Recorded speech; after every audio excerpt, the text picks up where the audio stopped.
جس شخص نے رمضان کے روزے ایمان کے ساتھ یعنی اللہ پر ایمان اور یقین رکھتے ہوئے رکھے اور احتساب کے ساتھ یعنی جو روزے وہ رکھ رہا ہے اس پر وہ اجر و ثواب کی امید بھی رکھے، ایمان اور احتساب کے ساتھ جس نے رمضان کے روزے رکھے غفر له ما تقدم من ذنبه، اس کے سارے پچھلے گناہ معاف کر دیے جائیں گے۔ ومن قام رمضان ایمانا واحتسابا غفر له ما تقدم من ذنبه، اور جو شخص رمضان کی راتوں میں رمضان میں قیام کرے، اللہ کے سامنے کھڑا ہو، نوافل پڑھے، تراویح پڑھے، تہجد پڑھے، ایمان کے ساتھ اور احتساب کے ساتھ، اللہ پر یقین ایمان رکھتے ہوئے اور اپنے عمل پر اجر و ثواب کی امید رکھتے ہوئے، تو اس کے پچھلے پورے گناہ معاف کر دیے جائیں گے۔ ومن قام لیلۃ القدر ایمانا واحتسابا غفر له ما تقدم من ذنبه، اور اسی طرح جو لیلۃ القدر میں اللہ کے سامنے کھڑا ہو، قیام کرے، نوافل پڑھے، تراویح پڑھے، تہجد پڑھے، ایمان کے ساتھ اور احتساب کے ساتھ، اس کے پچھلے سارے گناہ معاف کر دیے جائیں گے۔ مدد کس سے چاہیں گے؟ صرف اللہ رب سے۔ سوال کس سے کریں گے؟ اللہ رب العالمین سے۔ رزق دینے والا اللہ ہے، روزی دینے والا اللہ ہے، اولاد دینے والا اللہ ہے، نعمتوں کو دینے والا بھی اللہ ہے، نعمتوں کو واپس لینے والا بھی اللہ ہے۔ تو سوال کس سے ہوگا؟ صرف اللہ رب العالمین۔ تو سوال بھی اللہ سے ہوگا اور عبادت بھی اللہ کی ہوگی، صرف اللہ کی۔ اور عبادت کی جو خاص علامتیں ہوتی ہیں، مثلا رکوع کرنا، مثلا سجدہ کرنا، یہ ساری عبادت کے سائنز ہیں، عبادت کی علامتیں ہیں۔ تو عبادت کی علامتیں بھی اللہ کے ساتھ خاص ہیں۔ اگر کوئی آپ دیوار کے سامنے سجدہ کریں، یعنی دیوار کو سجدہ کرے، کسی درخت کو سجدہ کرے، درخت کے سامنے رکوع کریں، کسی انسان کے سامنے آپ رکوع کریں، سجدہ کریں، تو یہ بالکل جائز نہیں ہے، کیونکہ رکوع کرنا، سجدہ کرنا عبادت کی علامت ہے، اور عبادت کی تمام علامتیں اللہ کے ساتھ خاص۔ تو رکوع، سجدہ، نماز، روزہ، ذکر اور ساری چیزیں صرف اللہ کے لیے۔ وَإِيَّاكَ نَسْتَعِينُ، اور ہم مدد بھی آپ سے، سوال مدد اللہ سے مانگ، براہ راست اللہ سے مانگنا، ہمیں چھوٹی چیزوں کو بھی اللہ سے مانگ۔ آپ اللہ سے بات کیجئے، جس طرح آپ بات کرتے ہیں، اپنے آپ سے بھی بعض لوگ بات کرتے ہیں، تو اپنے آپ سے بات کرنے کے بجائے اللہ سے بات، یہ آپ ذہن میں رکھیے، اللہ موجود ہے، اللہ دیکھ رہا ہے، اللہ مجھ سے قریب ہے۔ اللہ نے فرمایا وَإِذَا سَأَلَكَ عِبَادِي عَنِّي فَإِنِّي قَرِيبٌ، دوسرے پارے کی آیت ہے، اس کی تشریح انشاءاللہ کل کروں گا، میں ایک نکتہ بتاؤں گا اللہ نے چاہا تو، کہ جب میرے بندے آپ سے میرے بارے میں پوچھیں تو آپ بتا دیں کہ ہم ان سے قریب ہیں۔ تو اللہ ہم سے کہہ رہے ہیں کہ ہم تم سے قریب ہیں، تو پھر ہمیں دور جانے کی ضرورت نہیں ہے نا۔ ہم جب اللہ قریب ہے تو اللہ سے بات کریں۔ سارے انسان دور ہیں، ساری مخلوقات دھوکہ دیتی ہیں، ساری مخلوقات ایسی ہیں آپ کا ساتھ چھوڑ دینے والی، لیکن اللہ کی ذات ایک ایسی واحد ذات ہے جو ہر وقت آپ کا ساتھ دے۔ اللہ کی ذات ایک ایسی ذات ہے جو آپ کو ایمان کی طرف بلا، جنت کی طرف بلا رہی، دنیا اور دنیا داری تو دوزخ کی طرف بلاتی۔ تو ہمیں اللہ کی طرف جانا ہے، اللہ سے مانگنا ہے، تو دعا بھی اللہ سے، سوال بھی اللہ سے۔ اس کے علاوہ صراط الذین انعمت علیہم، اس میں ان لوگوں کا ذکر ہے کہ جن کے ساتھ ہمیں شریک ہو، ہمیں کن لوگوں کو فالو کرنا ہے اور کنہیں فالو نہیں کرنا ہے، سورہ فاتحہ میں ہی بتا دیا گیا، خلاصہ بریفلی، تفصیل تو پورا قرآن میں فالو کرنا ہے ہمیں صراط ان لوگوں کا راستہ فالو کرنا ہے جن پر اللہ نے انعام کیا۔ اب وہ کون سے لوگ ہیں؟ جسے دوسری جگہ اللہ نے فرمایا مع النبیین والصدیقین والشہداء والصالحین، کہ نبی ہیں، انبیاء کو فالو کریں، پروفٹس کو فالو کریں، جو معصوم ہوتے ہیں، گناہ ان سے ہو نہیں سکتے، وہ انبیاء علیہ الصلوۃ والصدیقین اور صدیقین کو فالو کریں، اور صحابہ کرام کو فالو کریں، والشہداء جو شہید ہو گئے اللہ کے راستے ایمان اور اعمال صالحہ کے ساتھ اللہ کے لیے لڑتے ہوئے شہداء کو فالو کرنا ہے، والصالحین اور نیک لوگوں کو فالو کریں، اچھے لوگوں کو نہ ہے، سلف صالحین کو فالو کریں، ان حضرات وہ حضرات ہیں جو کتاب و سنت کے مطابق عمل کرتے ہیں، ہم انہی حضرات کے راستے کی ہدایت کی طرف ہدایت کی دعا اللہ سے ہر نماز میں مانگتے ہیں، صراط الذین انعمت علیہم۔ اور کن لوگوں کے ساتھ نہیں ہونا ہے؟ غیر المغضوب علیہم الضالین، ان لوگوں کا راستہ نہ دکھائیے یا اللہ، ہمیں ان لوگوں کو فالو نہیں کرنا ہے جو مغضوب ہے، مغضوب علیہم۔ مغضوب علیہم کا کیا مطلب ہوتا ہے؟ جن پر اللہ کا غضب نازل ہو، جن پر اللہ کا غصہ نازل ہوا۔ یہ کون لوگ ہیں؟ مفسرین نے بتایا کہ یہود ہیں۔ تو یہود کیسے ہو گئے مغضوب علیہم؟ ان کے پاس علم موجود تھا، تورات کا علم تھا، تورات میں مذکور تھا کہ محمد رسول اللہ صلی اللہ علیہ وسلم آخری نبی آئیں گے، لیکن انہوں نے ریجیکٹ کر دیا، علم ہونے کے بعد بھی عمل نہیں کیا۔ تو جو لوگ علم ہونے کے باوجود اللہ کی نافرمانی کرتے ہیں، عمل نہیں کرتے، مغضوب علیہ، ان پر اللہ کا غضب نازل ہو۔ تو ہم سب پناہ چاہتے ہیں ایسے افراد میں ہم داخل نہ ہو، اور ولا الضالین، اور نہ ہی ہم ضالین میں ہونا چاہتے۔ ضالین کون ہے؟ جو لوگ گمراہ ہیں، سیدھے راستے سے بھٹکے ہوئے، یہ وہ لوگ ہیں جن کے پاس علم ہی نہیں ہے، علم کے بغیر عمل کرتے ہیں، اور ظاہر ہے جب علم کے بغیر عمل کیا جائے گا تو پھر بدعات داخل ہو، خرافات داخل ہو، اور آپ ادھر ادھر بھٹکنے لگیں گے، سیدھے راستے سے ہٹ جائیں گے۔ تو یہ ضالین ہیں جن میں نصارہ کو مفسرین نے ذکر کیا ہے۔ تو نہ ہمیں ایسا بننا ہے کہ علم ہونے کے باوجود نہ کرے، اور نہ ایسا کرنا ہے اندھی تقلید، بلائنڈلی فالو کریں کسی کو بھی، علم نہیں ہے بس جو کر رہا ہے ہم بھی کرنے لگ جائیں، یہ بھی نہیں۔ ہمیں کتاب و سنت اور سلف صالحین کو تھامے بہرحال سورۃ الفاتحہ یہ بہت اہم سورت ہے، اس کا خلاصہ مختصر میں نے بتا دیا۔ اس کے بعد سورۃ الفاتحہ کے بعد جو ابتدا ہوتی ہے اسے سورۃ البقرہ کہتے ہیں۔ اب بقرہ کا مطلب کیا ہوا؟ ہم نے سب سنا ہے سورۃ البقرہ، سورۃ البقرہ، بقرہ کا مطلب کیا ہوتا ہے؟ دیکھیں بقرہ گائے کو کہتے ہیں، بقرہ گائے کو کہتے ہیں۔ تو اس سورت کو گائے کی سورت کیوں کہا جاتا ہے، گائے والی سورت کیوں کہا جاتا ہے؟ کیونکہ بنی اسرائیل کا ایک خاص واقعہ ذکر، جس واقعے کا گائے سے تعلق، بقرہ سے تعلق، تو اس مناسبت سے اس سورت کو سورۃ البقرہ کہا جاتا ہے۔ وہ واقعہ کیا ہے اسی بارے میں ہے، وہ یہ ہے کہ حضرت موسیٰ علیہ السلام کے دور میں بنی اسرائیل میں ایک شخص کا قتل کر دیا، یعنی ایک شخص کو قتل کر دیا، اور کس نے قتل کیا، قاتل کون ہوتا ہے یہ معلوم نہیں۔ تو بنی اسرائیل کے لوگ آتے ہیں اللہ کے نبی حضرت موسیٰ علیہ السلام کے پاس، اور آ کر عرض کرتے ہیں موسیٰ علیہ السلام ہمیں اس کے قاتل کا پتہ ہی نہیں چل رہا ہے کہ کس نے اسے قتل کر دیا ہے، آپ اللہ رب العالمین سے دعا کریں کہ ہمیں قاتل کا پتہ بتا دیں۔ تو حضرت موسیٰ علیہ السلام دعا کرتے ہیں، دعا کرنے کے اللہ رب العالمین سے حکم ہوتا ہے کہ ان سے کہو کہ ایک گائے کو ذبح کرے، اور پھر ذبح کرنے کے بعد اسی گائے کے ایک حصے سے اس مقتول مر چکا ہے جس کا قتل کیا گیا ہے اس کے باڈی میں ٹچ کریں، تو اس سے ہوگا یہ کہ وہ انسان دوبارہ زندہ ہوگا اور یہ بتا دے گا کہ قاتل کون ہے، مجھے کس نے مارا، اور بتا کر پھر تو یہ ایک معجزہ تھا جسے حضرت موسیٰ علیہ السلام کے ذریعے صادر کروانا تھا اللہ رب۔ تو ایسا ہی ہوا، پھر پوری تفصیلات ہے، چونکہ یہ مجھے خلاصہ بیان کرنا ہے تو میں زیادہ ڈیٹیل میں نہیں جاؤں گا۔ بڑے آسانی سے ایسا نہیں ہوا انہوں نے ذبح کیا، اسرائیل کی عادت ہے، وہ عادت کیا تھی میں ابھی بتاتا ہوں آپ کو۔ تو ہوا یہ کہ ذبح کیا ان لوگوں نے آخر، اور پھر اس گائے کے ایک حصے سے اس مقتول کو ٹچ کیا اور وہ مقتول زندہ ہوا اور قاتل کا پتہ۔ تو یہ کرانے کا ایک یہ جو معجزہ تھا اس کا ایک خاص مقصد بھی تھا۔ ایک مقصد تو بہت بڑا یہ تھا کہ بہت سے لوگ بنی اسرائیل میں ایسے جو بعد الموت کے قائل نہیں، یعنی موت کے بعد ہم دوبارہ زندہ ہوں گے آخرت کے لیے، اس کا عقیدہ نہیں تھا۔ تو اللہ رب العالمین نے اس معجزے کے ذریعے انہیں دکھایا کہ دیکھو جس طرح اس گائے کو تم نے ذبح کر دیا، یہ گائے مر چکی لیکن اس کے بعد اللہ نے اسے دوبارہ زندہ کیا، تو اسی طرح تم کو بھی زندہ کر دینا یہ کوئی بڑی بات نہیں ہے۔ اللہ رب العالمین اللہ بڑی آسانی سے ایسا کر سکتا ہے۔ اس کے علاوہ بنی بہت ایسی اللہ کی ناشکری کیا کرتی، ہر جگہ اللہ رب العالمین، اور اس پارے میں تقریباً پہلے پارے میں بنی اسرائیل کا ہی ذکر ہے۔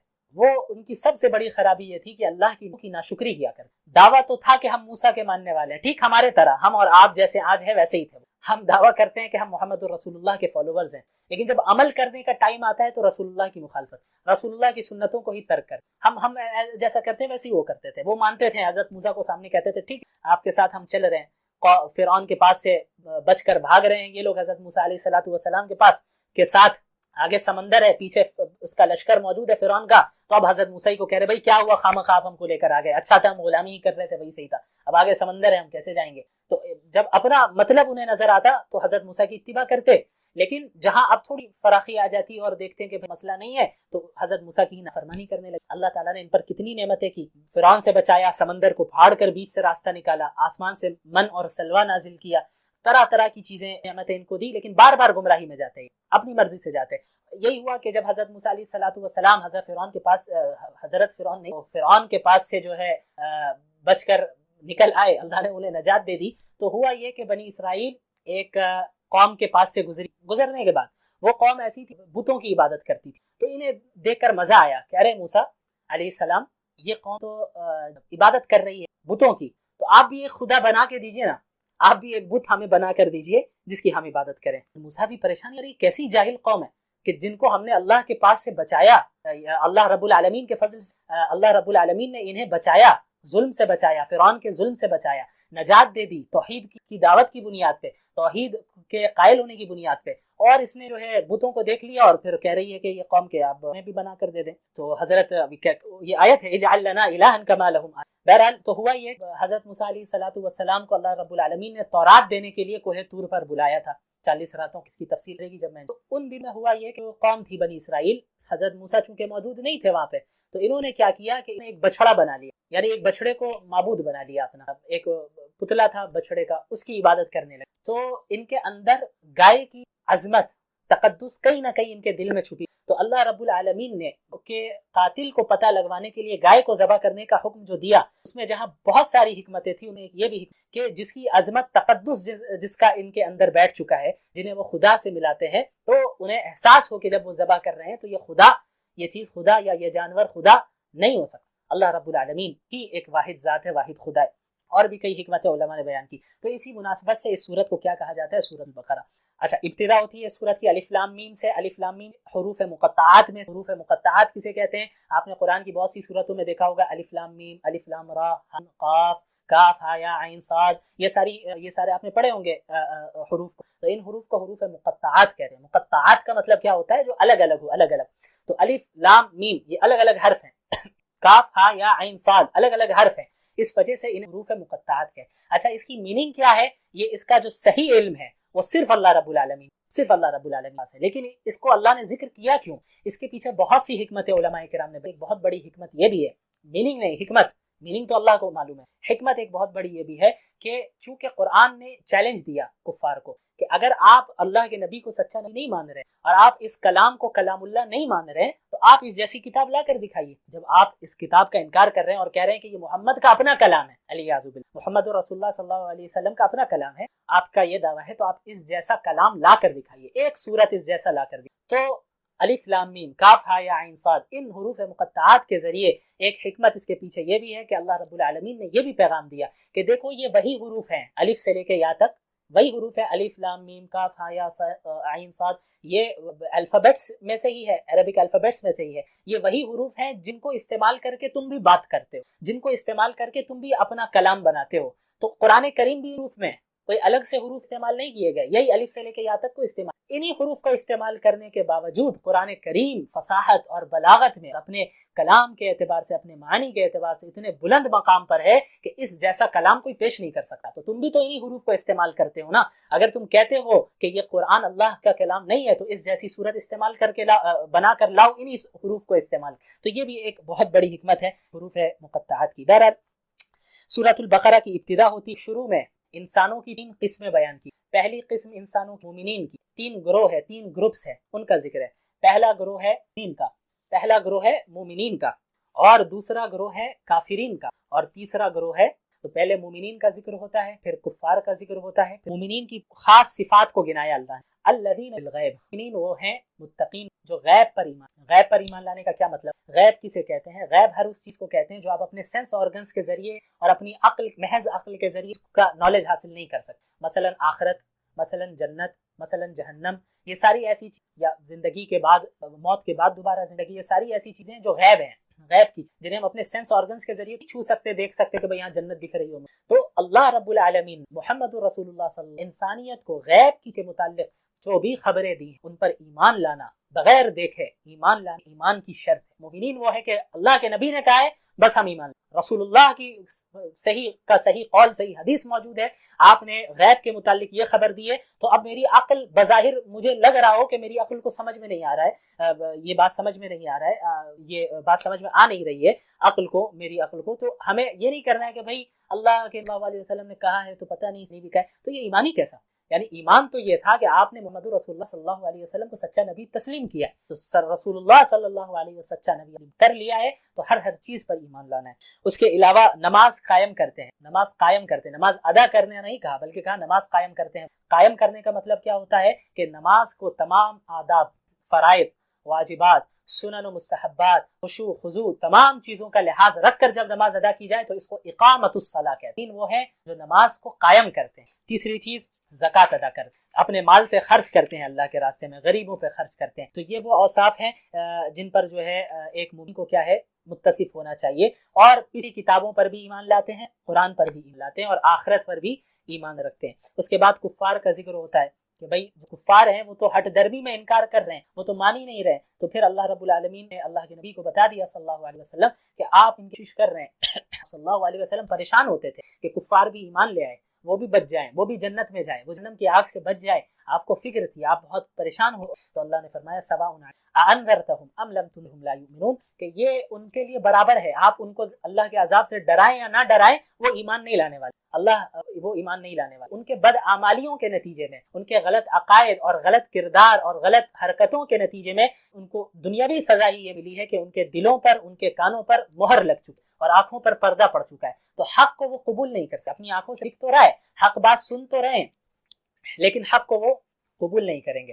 تو یہ کفار کا ہے، تو ان کے لیے اللہ نے عذاب کا وعدہ کیا ہے. اس کے بعد پھر منافقین کا ذکر ہوتا ہے اور کثرت سے ان کے برے اوصاف کو، ان کی صفات کو بیان کیا جاتا ہے۔ منافق کسے کہتے ہیں؟ منافق وہ شخص ہوتا ہے جو اپنے دل میں کفر کو چھپا رہا ہو، اندر سے ہے کافر، اندر سے اللہ اور اس کے رسول پر ایمان نہیں رکھتا، اندر سے مسلمان نہیں ہے، لیکن مسلمانوں کے سامنے وہ مسلمان بنتا ہے کہ بھائی ہم بھی مسلمان بھی اللہ کو مانتے ہیں، اللہ کے رسول مانتے ہیں، سازش کرنے کی تاکہ سازش کرے اور مسلمانوں کو اپنا بنے اور پھر کفار کے سامنے پیچھے جا کر سازش کرے۔ تو ان کے برے اعمال کا اور ان کے بری حرکتوں اور بری صفات کا ذکر کیا گیا۔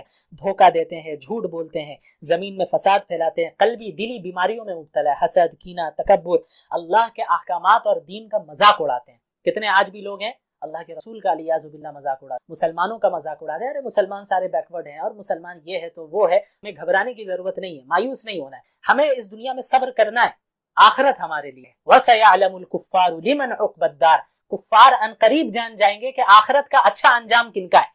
دنیا میں تو مذاق اڑاتے آئے مسلمانوں کا، لیکن اب جب موت آئے گی تو سمجھ میں آ جائے گا کہ مومنین حق پر تھے اور ان کو اچھا انجام ان کا ہونے والا ہے یا ان کفار کا ہونے والا ہے۔ بہرحال مذاق اڑایا کرتے ہیں، تمسخر کرتے ہیں اور اللہ کے احکامات کو بھی اس کی تردید کرتے ہیں۔ اس کے بعد اس صورت میں اس پارے میں حضرت آدم علیہ السلام کی تخلیق کا ذکر ہے۔ اب مختصر سا میں ذکر کروں گا، جس کو ختم کرنا ہے۔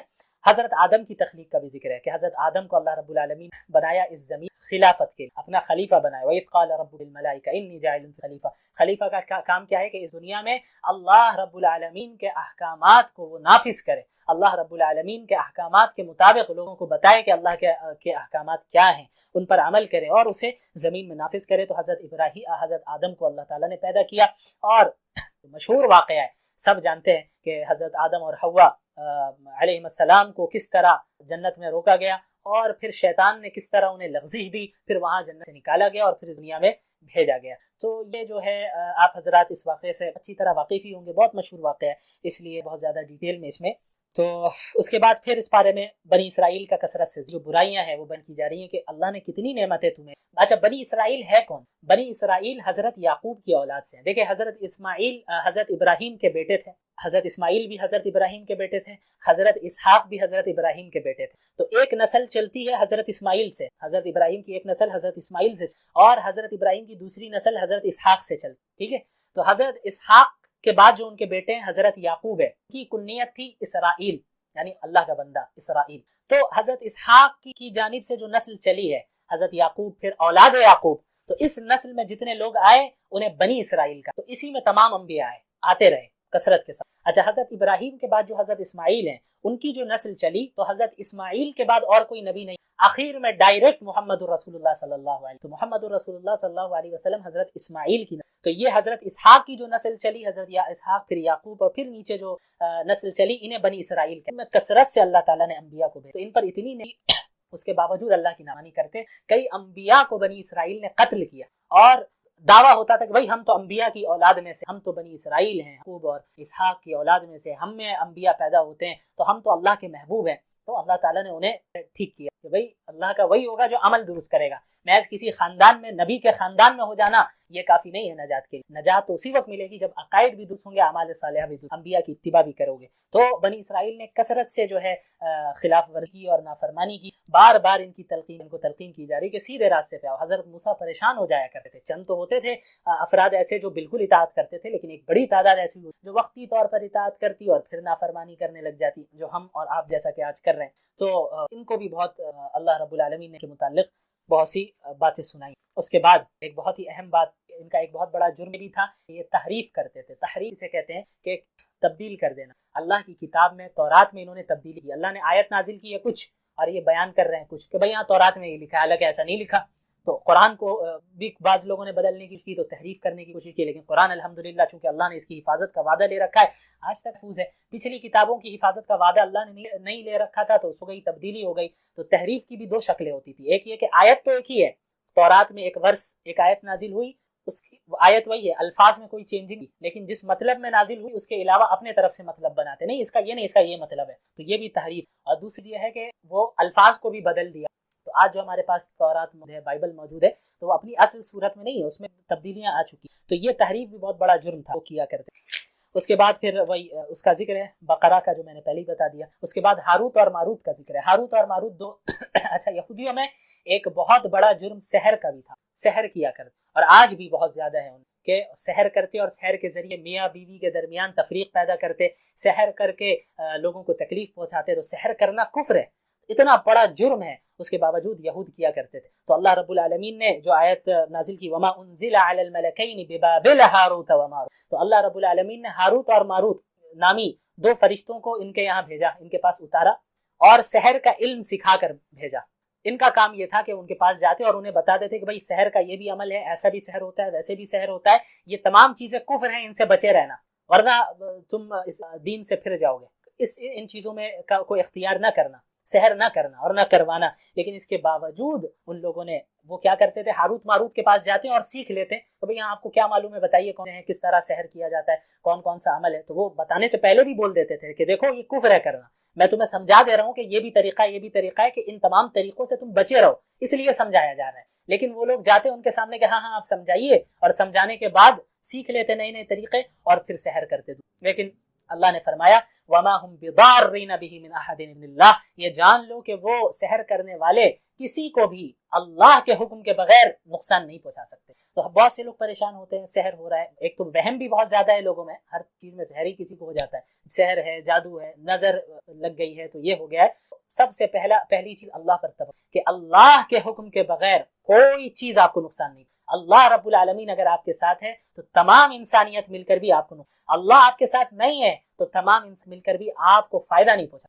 تو اللہ رب العالمین سے استعانت۔ دوسری چیز سورۃ البقرہ جو جس کے متعلق ابھی ہم لوگ بات کر رہے ہیں، خصوصاً آج صرف پہلے پارے کا خلاصہ ہوگا، تو سورۃ البقرہ کے متعلق بھی اللہ تعالیٰ نے فرمایا کہ اسے پڑھا کرو، فإن أخذها بركة وتركها حسرة ولا تستطيعها السحرة البطلة، کہ یہ ایک ایسی صورت ہے جس کو کثرت سے پڑھو، عمل کرو، کیونکہ اس کو پڑھنا، اس کو لینا، اس صورت کو اپنے یعنی عادی بن جانا اس صورت کو پڑھنے کا، یہ ایسا ہوگا کہ یہ برکت کی چیز، آپ ہر چیز سے محفوظ رہیں گے۔ وَتَرْكَهَا حَسْرَةٌ، اور جو شخص اس صورت کو نہیں پڑھتا ہے سورہ بقرہ کو، بیچارہ حسرت و ندامت میں مبتلا ہو جائے گا، اس کے لیے خسارہ ہے، نقصان ہے، وہ فائدہ چھوڑ دے رہا ہے۔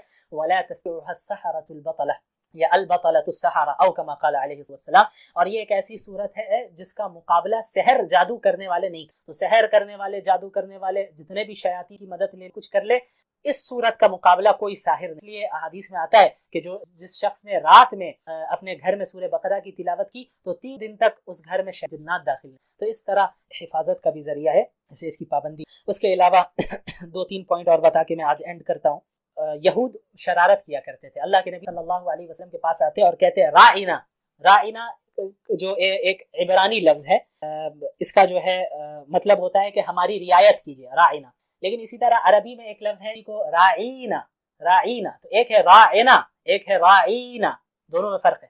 رائنا کا مطلب ہوا کہ ہماری رعایت کی، تو یعنی آپ ہمارے طرف متوجہ ہو جائیے، میرے سوال کا جواب دیجیے۔ تو لوگ آ کر مسلمانوں نے بھی یہودیوں کو دیکھا کہ کہہ رہے ہیں رائنا اللہ کے نبی کو، تو مسلمان بھی کہتے تھے اللہ کے رسول صلی اللہ علیہ وسلم کو یا رسول اللہ راعنا، کہ اللہ کے رسول ہماری بھی رعایت کریں، میری بات بھی سنیں، میرا بھی جواب دے دیں۔ تو یہود کتنے بدماش تھے، یہ خصوصاً منافقین، یہ اللہ کے نبی کی اس طرح توہین کرتے تھے کہ وہ راعنا کے بجائے کھینچ کر بولتے تھے راعینا، راعینا۔ تو راعینا کا مطلب ہوتا ہے کہ ہمارے چرواہے، جو جانوروں کو چراتا ہے اس کو چرواہا کہتے ہیں، تو ہمارے چرواہے کو کہتے ہیں راعینا۔